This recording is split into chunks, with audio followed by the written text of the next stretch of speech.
Hello there!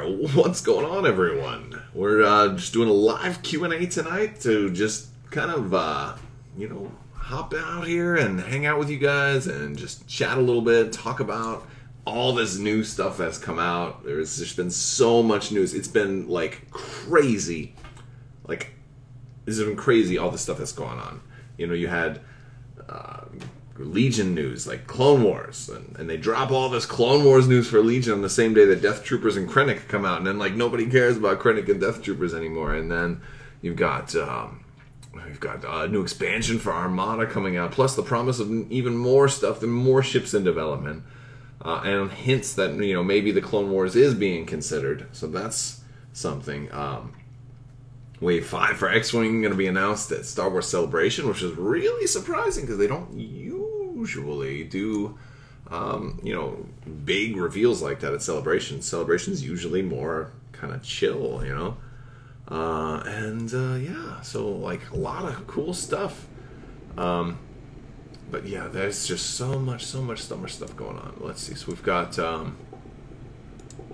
we've got some fun stuff. Another thing I want to do when we get once we get going is a little game, because it is March 31st, 2019. Tomorrow is the 1st of April, so I want to play like guess the April Fool's joke, right? Like guess what kind of April Fool's jokes we're gonna see, and we can start off with that because I think that's a fun one.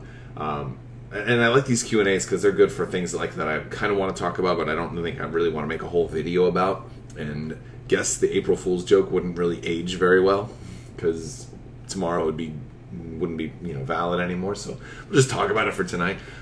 First thing is I think the first thing we're gonna see, I'm guessing, is surprise, guys, X-Wing 3.0. I think we're going to see X-Wing 3.0 gags all over the place. I think that's going to become like the most overplayed gag of tomorrow. I think like you're probably going to, every one of you will probably see 3 people talking about X-Wing 3.0. Because, I mean, that's just makes sense. That's what people would say. Am I going to Celebration? Yes, I will be there working Armada in the Fantasy Flight booth. So if you are at Celebration, stop by Fantasy Flight and say hi to me. I won't be there 24/7, so if you happen to go by there and I'm not there, just come back later. But yes, that will. I'll be there a lot, so I'll probably be exhausted. It's actually a lot of work standing and teaching Armada for like 8 hours a day. Makes you lose your voice. And this is a long convention. Celebration is a long convention. It's going to go until Monday, so like it doesn't end Sunday like most conventions do. It ends Monday. I think Monday is going to be like a dead day, though. I think like everybody's going to be flying out Sunday, so like Monday there's going to be like 5 people in the convention hall. I don't know what they were thinking extending it through Monday. It's crazy, and I'm really glad I have a day job that's very flexible and has let me take a bunch of time off because, man, yeah, that's going to be nuts. I'm flying back Tuesday, so that'll be fun. But yeah, so April Fool's jokes. Let's talk April Fool's a little bit more. I think another thing we're going to see, I think since Disney just bought Fox, I think we'll see more Firefly reboots being shared, and more believable ones. And I will tell you this, Disney could be really, really, really clever and actually make an announcement tomorrow that they do plan to do something with the Firefly license. And I don't know really all the license holders. I just know that it was on Fox and Fox canceled it. So theoretically, I mean, you could assume that Disney might have the power to resurrect Firefly at this point in time. And for them to announce, if they were to announce it on April 1st, that would be like an Inception style joke, because you'd be like, wait a second, you just said, what's going on? Like it would be really, really cool. So yes, Disney did buy Fox. That was actually, I mean, they bought Fox a while back, and they actually like finalized it last week or the week before last. I don't know, but yeah, it took a long. These things take a long time to actually be completely finalized. So yeah, it was fun. I actually had bought some Disney stock and voted on it, and then I sold a Disney stock like 2 weeks later because I don't know. It was just playing around. It was only like $50 in Disney stock. It wasn't very much, but it was just enough to, I guess I got to cast a digital vote. So that was fun. So yeah, that's basically what I expect. I wouldn't be surprised if we see more, like, as far as gaming jokes, I wouldn't be surprised if we see like an Armada 2.0, like fake jokes and things like that, and Superstar Destroyer gets delayed until 2021, you know, things like that. All that stuff would be really, really fun. But yeah, it's been a pretty wild week. I mean, so much news out of Adepticon. Are you guys excited about anything out of Adepticon? Because I'd love to talk about some of that stuff. A lot of really cool stuff to talk about. So, with that being said, let's go ahead and I'll dive into a couple of questions here, and then just, you know, so let's see. What about Imperial Assault news? So based on the last 2 times that I've seen, I like, Fantasy Flight doesn't get out in front of the public and just start taking questions very often. It's pretty rare. You know, usually that happens at Gen Con, and, you know, and then maybe once more per year, and this time it was at Adepticon. And so the last 2 times, this Adepticon and then at Gen Con, they said basically nothing about Imperial Assault. At Gen Con, somebody asked about it, and they just said something to the effect of that they would just continue to support the app. And then at this point, they like kind of completely parried the question. Like Alex Davies, like, oh, I don't really work on Imperial Assault. I don't have anything to say. I have no idea. Like, he was completely oblivious to it. And I think I've seen people pull that move before. I've seen people pull that move.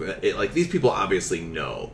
Like, people at Fantasy Flight aren't keeping secrets from Alex Davey, right? So, you know, I think if he had anything good to say, he would have at least, like, had some kind of smile and charismatic, like, just be patient, guys. You know, like something like that. So I think Imperial Assault's probably not dead, because I think if it was officially dead, they would have told you by now. But I think it's officially kind of like on hiatus right now. And what I mean by that is no expansions right now. It doesn't mean it's not supported. They still have World Championships. They're still going to have World Championships next year. There'll be digital stuff. There'll be a new map rotation. And they can still change up, you know, the meta in theory by having different map rotations. But, you know, competitively. And the story can still change. The campaign can still change through the digital app. They can release new campaigns that you can play that way. However, if you're looking for more, you know, more expansions, physical expansions, it's probably going to be a while. There's still room for them to do more, but the game may just be on hold right now. And I think one of the biggest things that put it on hold is that Legion is blowing up right now, and they're almost the same, like, from a certain point of view. I mean, I know they play differently, and thematically they're very different, and there's a whole lot of differences between those games, but for the general consumer, they're the same game. You've got little miniatures, and a lot of the units are a direct pull from one game directly into the other. You know, a lot of the sculpts and the designs and stuff are almost a direct pull. So I think there's too much overlap between those 2 games, and I don't think they want to. I don't think they'll start really going further into Imperial Assault until Legion kind of gets to a, I don't want to say stale, but like gets to its cruising altitude. You know what I'm saying? Like, once they have all 4 factions out, and they're at a point where they're saying, you know what, we're not going to do sequel factions just yet. We're just going to like have all 4 factions be out, and we're going to slow down production to only maybe 4 maybe 2 waves a year, which is very comfortable, and it's a fine place for a meta to be. Even 1 wave a year, if a game is healthy enough and has enough list diversity, in my opinion, 1 wave a year is probably fine, and it's better on your budget. But a lot of people are going to be like, wait a second, we were getting 2 expansions every month, you know. So once the game is, you know, big enough, and I feel like the Imperial and Rebel factions are starting to get that way. I mean, once you've got like at least 3 of every slot, it's going to be big enough. So like we're about to have, you know, 3 core units. We've got lots of commanders. We're about to have 2 operatives, 2 heavies. So we're almost to the point where I feel like these starting 2 factions are filled out, you know, and then they're going to have to do that with the new factions. That's going to take a while. So at least another year for Legion before they probably start announcing Imperial Assault stuff. And I don't think that that's comfortable enough for them to tell you, hey, be patient, wait a couple of years. You know, I think once they have something ready to announce within 6 months, that's when they'll start getting your hopes up, you know. So, but I definitely would say Imperial Assault's not dead because it's continued support, and when a game is end of life or they're not going to produce it anymore, they tell you. They've always done that. They'll tell you, even if they have an expansion getting ready to come out, they'll say, hey, this is going to be the final expansion, then this game is going to sunset. They're very transparent about that once they know for sure. And don't feel too bad, because even Descent just got another expansion, and that one was dormant for years. So you can go 4 years without an expansion, and then all of a sudden, boom, new expansion, go.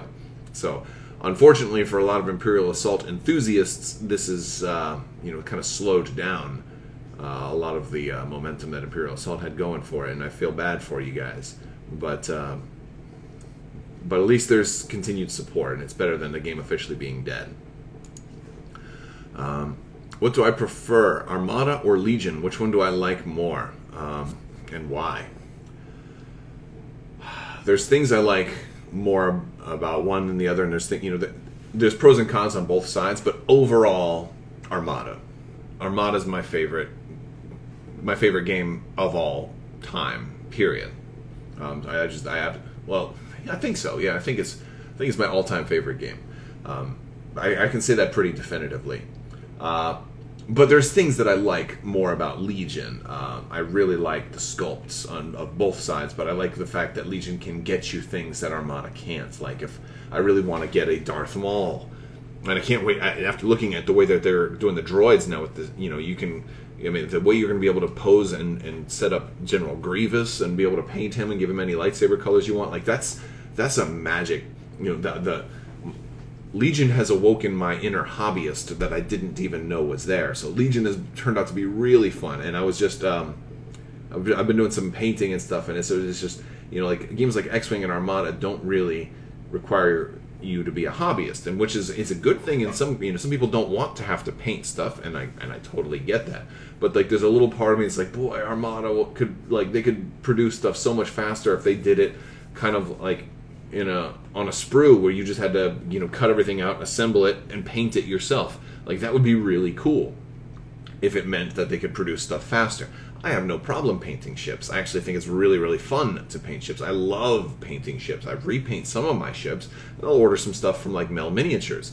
So, you know, I really wish Armada kind of had that, but they can't switch in the middle of the, you know, they can't just switch it now.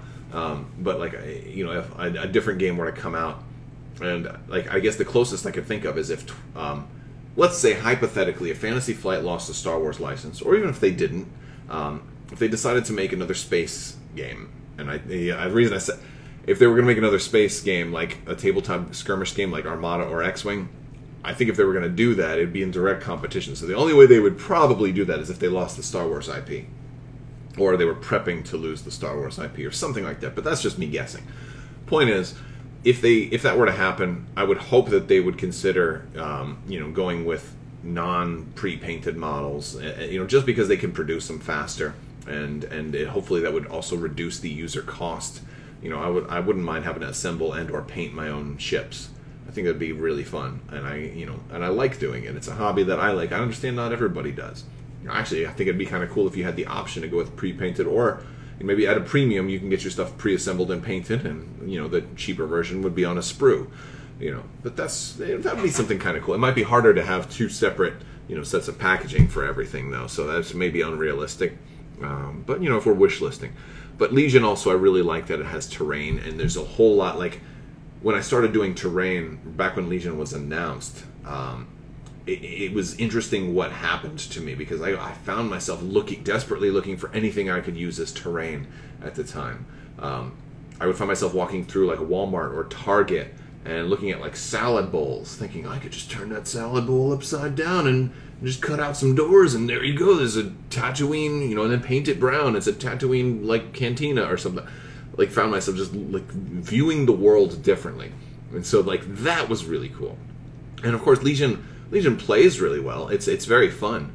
One of the problems I have that I like Armada better for is that Like when I'm playing at home and I've got to set everything up, it takes me a lot longer to set up for a game for Legion because I got to pull out the big tabletopper, I got to roll out my mats, and then I've got to start bringing in terrain and then I got to bring in all these pieces. A lot more pieces. You can get a lot more pieces of plastic on the map with Legion, which is kind of good and kind of bad because there's a lot more setup and teardown. So, like, I would rather play Legion like at a store or something else like that, but it's not always that convenient for me, having a family and all this other stuff. So a lot of times I end up playing at home, which is going to be a little bit easier here pretty soon because you guys helped me win a new gaming table, and those are supposedly shipping next month. So I would guess by the end of April, we may have a new gaming table here, and that's gonna be really cool. We're going to be doing more battle reports once that happens. That's gonna be really exciting. So, but yeah, so I like the hobby aspect of Legion. I mean, the gameplay is solid too. It's very cool. But something about Armada is just magical to me. The ships, I love ships. I love the big ships. I love the way the ships move in Armada. I love everything about the setup and the flow of the game. It's just magical. I just wish it had elevation. I wish there was a way to do like a really good 3D space game. I know a lot of companies have tried. I just don't like the way any of the implementations I've seen so far. You know, and I don't even have a suggestion on how you fix that. But I still prefer Armada overall because it's just so much fun. Even losing, even in defeat, it's absolutely wonderful. And Legion has that too, but just I feel it better for Armada. But let's see. Let's go for some more. Huh? One of my top 3 units in Legion right now. Snowtroopers. Snowtroopers are definitely up there. I feel like Death Troopers probably deserve a spot on there. Even though they're crazy expensive. I think Snowtroopers, Death Troopers, and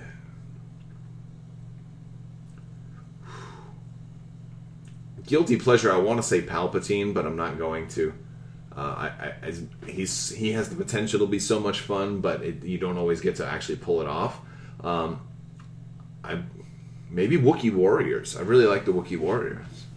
They're pretty good. So yeah, I'll say them in that order: Snowtroopers, Death Troopers, and Wookiee Warriors. That, just off the top of my head. That may not be the actual top 3 if I really sat down and thought about it. But those offer fun for me. But I also really like Vader and Luke too. I like the hunter killer units that can go out there and just get in people's faces and wreck stuff. I've had a lot of fun with Luke. And having jump is super fun. I want to like Boba Fett more, but I don't feel like he's better strategically. He's better to help you win. His offense is under where I would want it to be for him, and I understand why it's balanced the way it is. He's not out there to be super commando killing everybody. He's out there to get the job done, and that makes sense. It's actually very well designed. I just like the super commando, let's kill everything. That's the fun part. So if C-3PO does actually have a bowcaster in the next, if they ever do give C-3PO a bowcaster and make him go crazy, then that'll be super awesome. All right. Gungans for Legion would be super. I don't know if we'll ever get that. Maybe. Honestly, you know what? I think we do have a chance of getting Gungans in Legion. I mean, if we got Wookiees, so about the same time, right? We got Wookiees for the Rebels. Of course we can get Gungans at some point. At some point, of course we can get Gungans. I'll keep pushing for that. That's going to be... because I really would love that. That would be super great.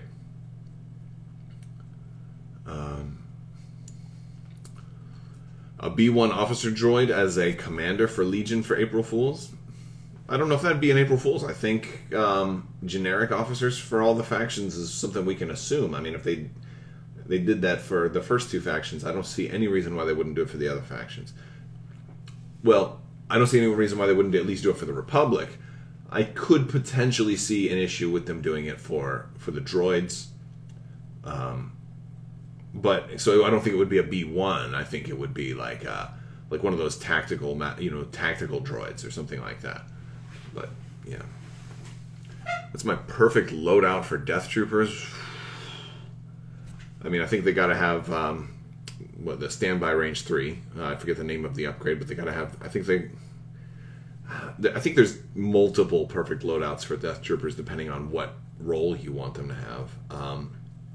One way is just give them, you know, the range 4 config with suppressive, and maybe, you know, the DLT. That's, I think, ideally, that without getting too expensive, that's an incredibly effective build that also has a number of different weapons that allows you to split fire, really suppress a lot of people. That's one option. Duck and cover is not a bad option if you're looking to, you know, send a unit out there into, you know, if you're looking to really send them out there, I could see maybe duck and cover. I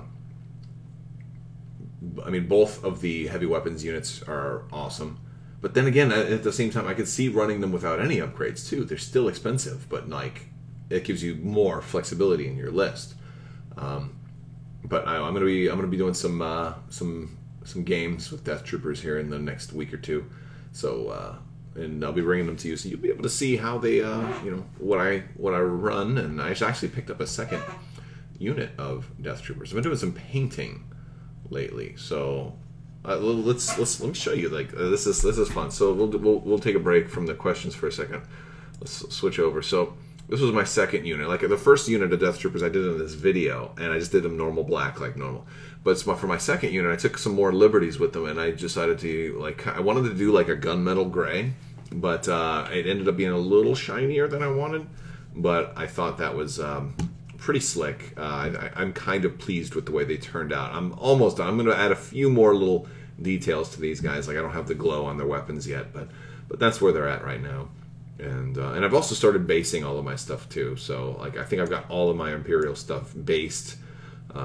Using a real simple basing method. Like, I'm putting Elmer's glue on there and then just dipping them in some stuff, and then dipping them in one pile of like salty looking stuff, and then one pile of like a powdery stuff. So it ends up looking maybe like snow, maybe like salt. I'm happy with it. I posted it in the Star Wars Facebook group, and like somebody's like, you know, you could really, if you just spent a little bit of time, you could actually have good bases. And I'm like, wow, that was nice. But I mean, it's my first time ever trying to base stuff, so I'm actually very pleased with it, because I think it'll work on a multitude of surfaces, whether it's ice or salt like crate, or even a white sandy beach. I figure it's going to work on multiple different kinds of terrain, so I like that. And I've been painting Twilight Imperium, and so here's some of it. Basically, I primed them all, repainted them the same colors, then put a wash on, and then a dry brush of a lighter version, and I took some white on all of the ships. And I've been redoing like my whole set of Twilight Imperium. This one's taking me forever, but it's something I've been doing in the evenings. I've been watching The Office and painting, and I'm pretty far through. I mean, I've seen The Office before, but I've been watching The Office again and doing a lot of That's What She Said jokes outside of stuff. And yeah, it's weird watching The Office like crazy. But yeah, so once I get this whole thing, I want to get the whole thing done, and because I want to bring it to Dice Tower Con, and I'm looking to play some more Twilight Imperium 4. It's a fun game. That's a fun. Whoa, whoop. We're not over yet. All right. Yeah. So anyway, let's go back to. I'll go back to questions here. That was funny. All right, let's see here. Oh, God, I skipped a bunch. All right, let's find some more questions. How are you guys doing on a Sunday night? Everybody going to go to work tomorrow? Yeah.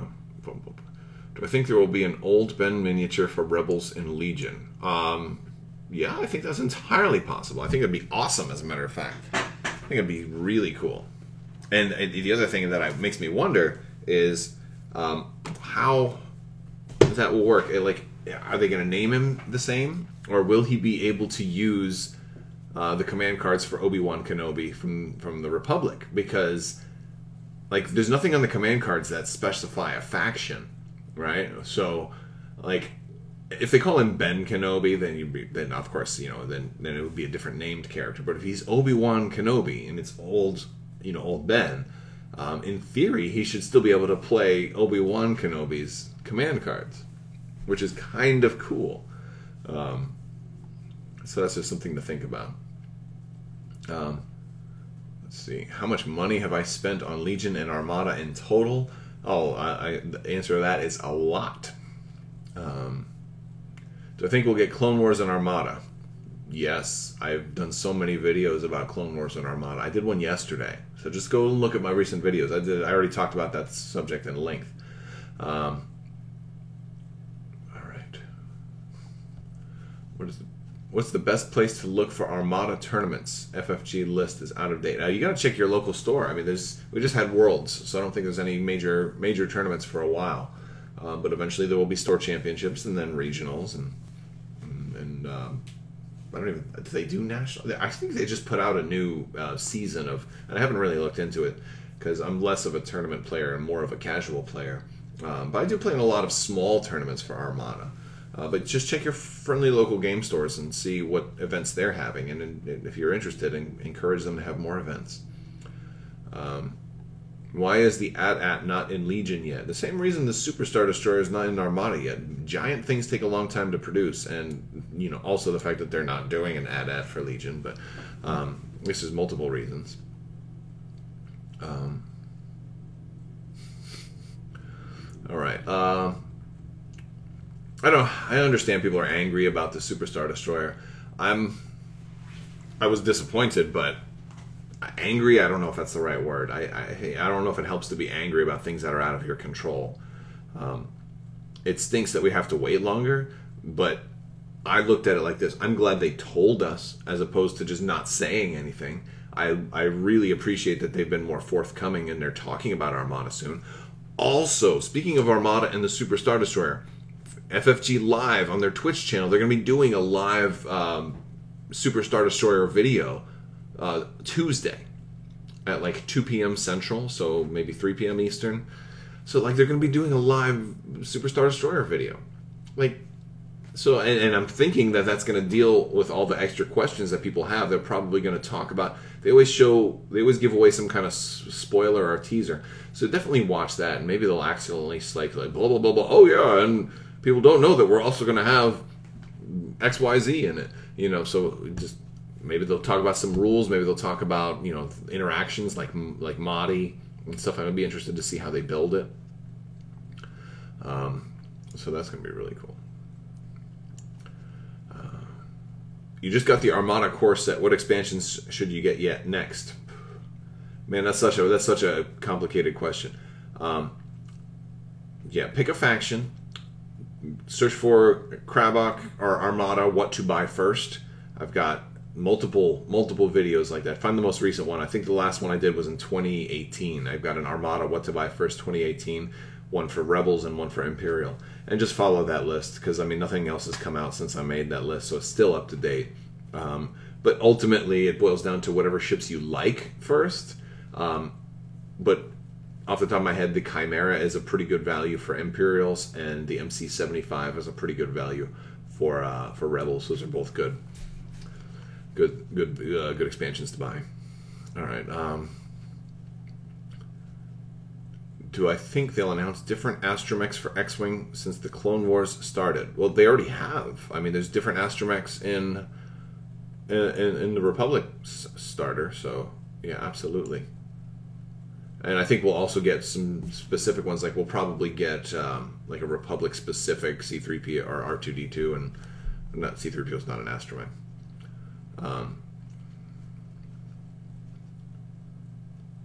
Yeah, I think R2 might be in the Naboo fight. That makes sense. Surprised not to see R2 and 3PO in the Clone Wars era. Yeah, I think there's a couple of places we could see R2. And the N1 would be a good one. The ETA 2 is another place. I think the ETA 2 can take an astromech, so that's another good place to have R2-D2. There's a lot of those. What are your thoughts on Armada's smaller 3x3 format? I think they're testing the waters. I think, we were talking about a while back, a lot of people were talking about the possibility of an Armada 2.0, or maybe, I think what happened when we were having that discussion is we talked a lot about, even though Armada is really good, there are some things that could be improved, and a 3x3 format fixes a good number of those things. First off, not that many stores can support big, 6x3 tournaments.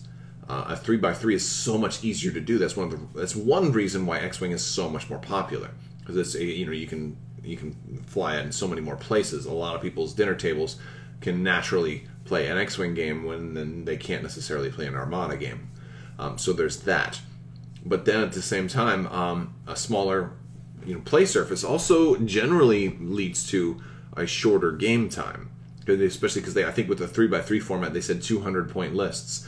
So you're going to have less squadrons, and you're going to have less list size overall. So you're definitely going to have quicker, faster games that are easier to play. And I think that's going to fix so many of the problems with Armada. I just don't know if it's going to feel as cool or be as much fun. That's what it boils down to. So I really am not sure. I want to see a couple of things about this 3x3 game format, like how do objectives work, how is it strategically satisfying? That's one of the things that I will be looking at. And or is there any change in like maybe points? So like, does every ship maybe get a 10% discount or something like that? Like, are you going to still be able to fit? Because like, let's face it, if you're running an Imperial Star Destroyer, decked out and with your commander, that's it. So like it really limits what you can run. And since the Empire is mostly Imperial Star Destroyers, like granted, you have other things, but I feel like for the Empire, that's going to really restrict, like almost force them into certain things. Like you're going to have to run Demolisher in a 3x3 format, right? Yeah. So like I feel like while it's a really good thing, it might be a little too restrictive for people who really love Armada. But then again, it could also be a great launch point for people who are just getting into Armada. So I'm not sure. It's like I'm anxious to see. I think the intent, though, is to make the game more pleasing to new people. And also, here's another thing I think about the 3x3 format. If they are going to do a Clone Wars for Armada, it's going to help them if Armada is in a position where they can fit it on a 3x3. Because it'll make it easier to demo. You don't forget, like at these conventions and stuff, when they set up and showcase it for everybody, they have limited space, right? Like square footage is at a premium at places like Celebration and Gen Con and Adepticon and all these other conventions. So, if they can get 2 Armada demos going on for the same footprint that one now takes, that allows them to reach more people. It allows, it just makes a lot of sense to have that as a viable option, because now people that get into the game aren't confined to strictly a 6x3. So I think it's a good thing to have. I just am not certain on how much fun it'll be.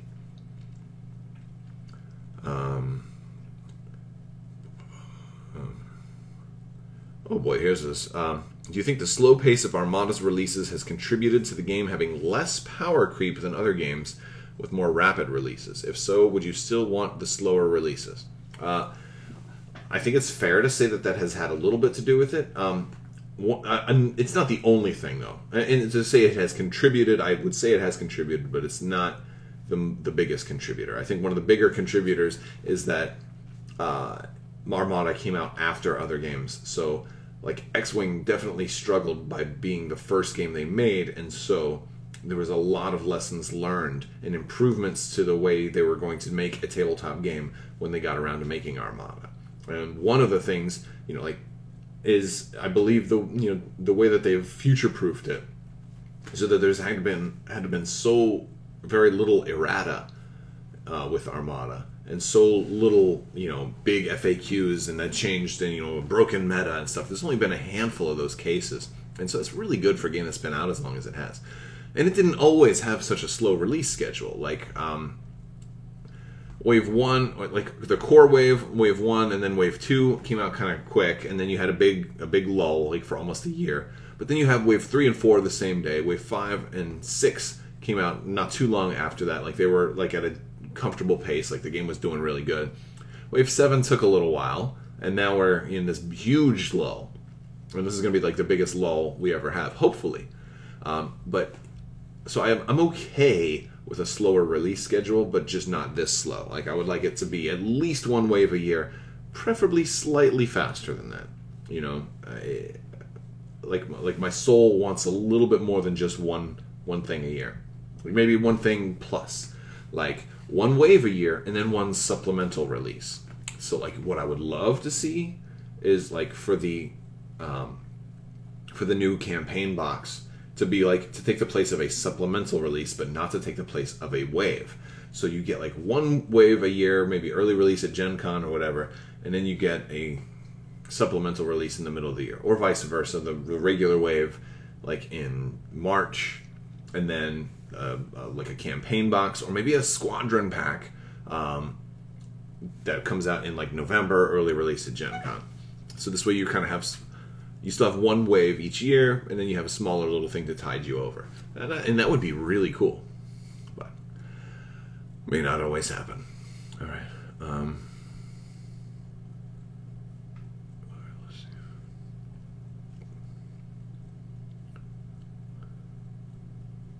All right. What ships and squadrons do you want to see most in Armada? Clone Wars ships and squadrons right now. No, there's so many things. The whatchamacallit, the Dornian gunship, I think is one of the biggest ones that I think we absolutely have to have. And of course the Superstar Destroyer, I want that out already because I want to do the Battle of Endor. And those are the two on-screen ships I just really can't recreate it without. Granted, you can swap, you can proxy other things for it, but I think those are probably the biggest ones. Squadrons, I don't really want a whole lot more squadrons. I'm okay with them doing another squadron pack at some point, but I'm in no rush for that. We've got a good amount of squadrons, and if we're going to get any more squadrons, I like it to be in the way that these, new cards for existing squadrons, so you can run existing squadrons different ways. I got a huge box of squadrons, so I don't really need any more. But that's me. Especially the way they seem to go out of stock, and the more squadrons we have, the more squadrons there are going to be in demand. But yeah.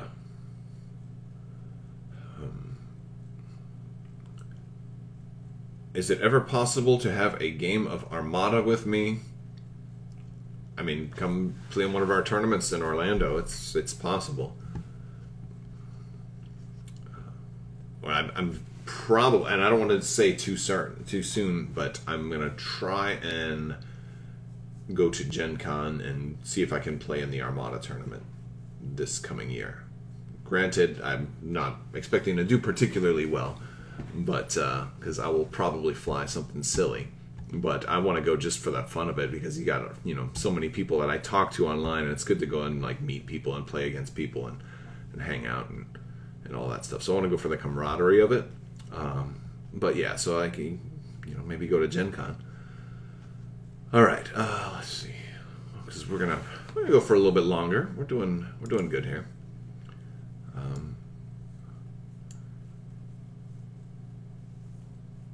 Do you think they'll come up with a new Legion type game where AT-ATs would be the size of an ATST and everything sized down from there? So I think you're talking about like a 10 or 15 millimeter game.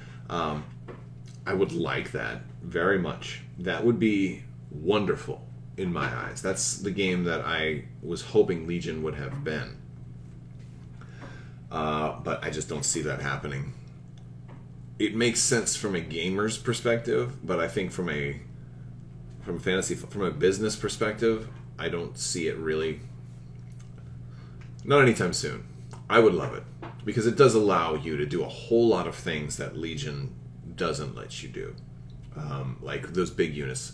And the thing is, AT-ATs aren't even the biggest thing, right? I think the biggest things that you would probably have is maybe those Juggernauts. I'm not sure if the Juggernaut's bigger than the AT-AT, but you have to look at the biggest unit you would ever want to do.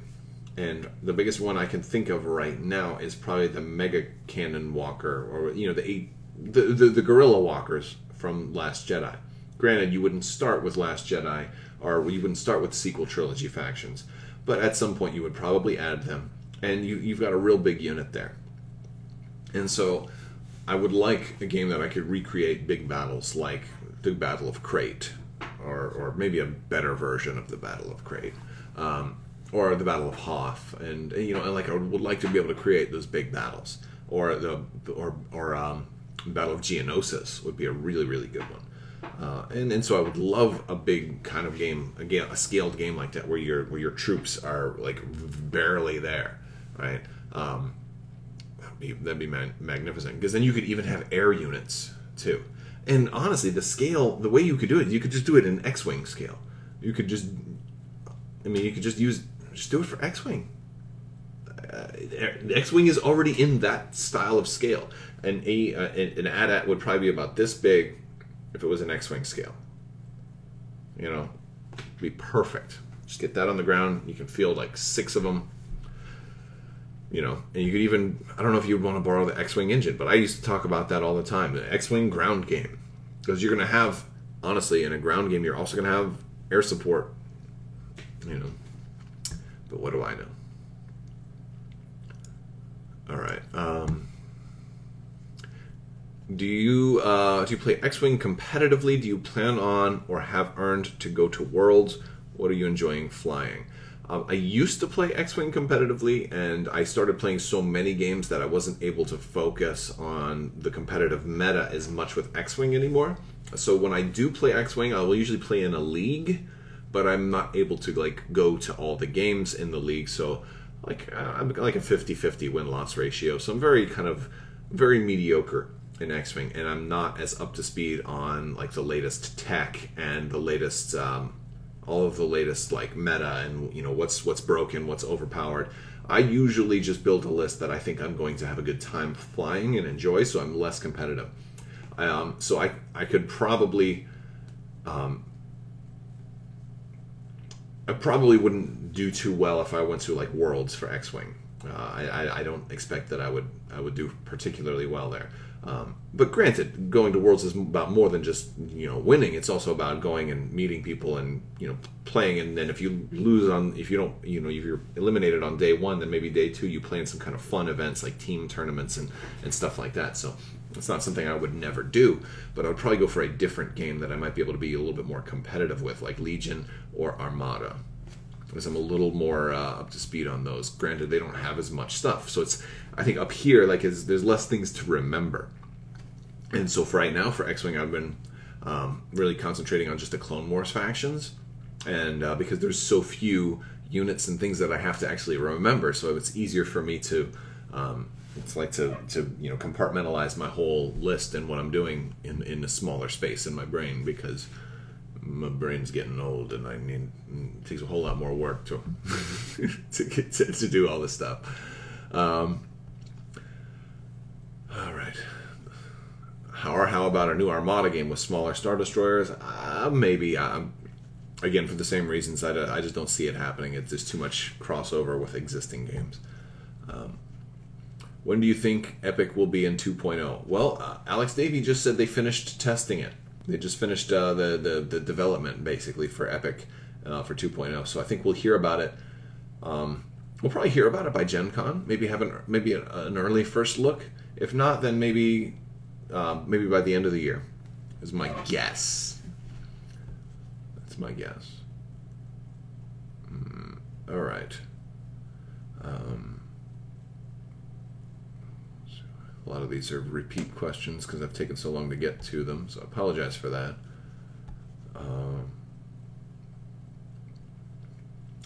For Armada, would you rather they update the rules or add new factions? Both, absolutely. I don't know if the rules need a whole lot of updates, but there's some new, and they could do those both at the same time. Like you could have a new core set come out with a rules update, and this way your learn to play reflects the new rules. As a matter of fact, that's what I expect you will see, like with the Clone Wars for Legion. Any rules that have been changed or whatever will be reflected in because they said they're going to have a new learn to play in there.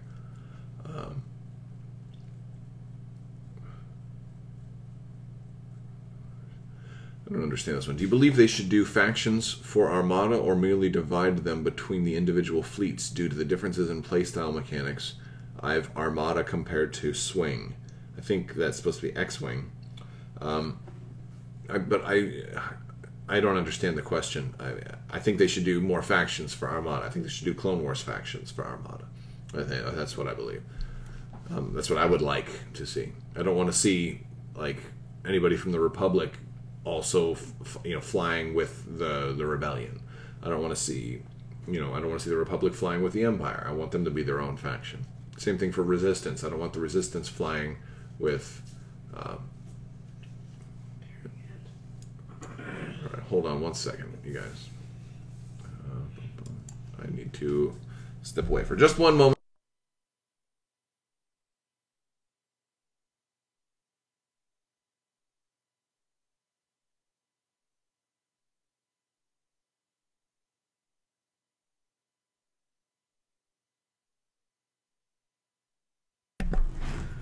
All right, sorry about that. I clicked the wrong thing. All right. So I got a few more questions to take. I'm gonna have to wrap this up soon, though. All right, so let's see. I've already answered a couple of these. I already answered. Let's see. What's my favorite? Whoa, gosh. Every time. All right. it's hard to stay up to speed with these because there's so many coming in. Let's see. Do you think we'll see a First Order and Resistance Legion starter announced next year? No. But it's possible. I think they're going to want to give First Order and Resistance a little more time with Legion beyond just Episode 9 coming out. Granted, I expect Episode 9 will flush out a lot of maybe what we might need to know. But I think because you still have the Resistance show, Star Wars Resistance, I think you're going to want to give that show some time to kind of blossom before you add all new factions. So I think by the time Resistance has had like 3 or 4 seasons, then we'll be at a point where we can begin working on those factions. That's what I think. Because the way you run into this risk of, okay, for the original trilogy, you have the luxury of knowing everything that was there for the most part. Like Disney kind of screwed that up a little bit, or they screwed the balance up a little bit when like they go like, oh, and by the way, we also had Death Troopers the whole time, but they were always off screen, right? And they're like, oh yeah, well we need to now add Death, and that can change your balance up, But the Clone Wars have the luxury of we've seen everything, we know everything that's there. Obviously, we haven't seen Season 7, which is coming later this year, but the stories are all known. They've already been written, so it's not like they're adding all new stuff. They're just, making the new episodes from the stories that have already been written and already leaked, and they've kind of published a lot of these stories already. So the Clone Wars has this tremendous benefit of we know everything. So now we can take the time and say, all right, what needs to be our weakest unit, what needs to be our strongest unit, and that will paint the picture for everything in between. Problem is, you don't have that with the sequel trilogy, and I don't think we're going to have that at the end of Episode 9. I think the show Resistance is going to paint that picture for us. And if you start to make, those factions before Resistance is done, you run the risk of, like, oh, and here was our basic foot soldier, and they wore only red capes for the Resistance, and you never saw them before until the series finale of Resistance. Or something like that. And then it's like, oh, well, had we known that would have been our starting unit, And so that's when, like, it can be a little dangerous to do things like that. So I would kind of rather them take their time before going into those factions. But, that's just a rough estimate. It could be that after Episode 9, we've got enough stuff to get it going. But I don't know.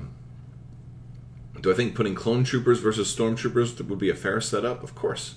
They're going to be costed differently, and that's the points. Is all you need to make anything. Like obviously, like one B1 battle droid versus one clone trooper is no contest. The clone trooper always wins. But that's why a full unit of B1 battle droids of 6 minis is only like 36 points versus the clones, which are well over 40. For the Phase 1 clones. So they're priced appropriately. And then the pricing point is how anything can go up against anything else, and it's going to be so much fun.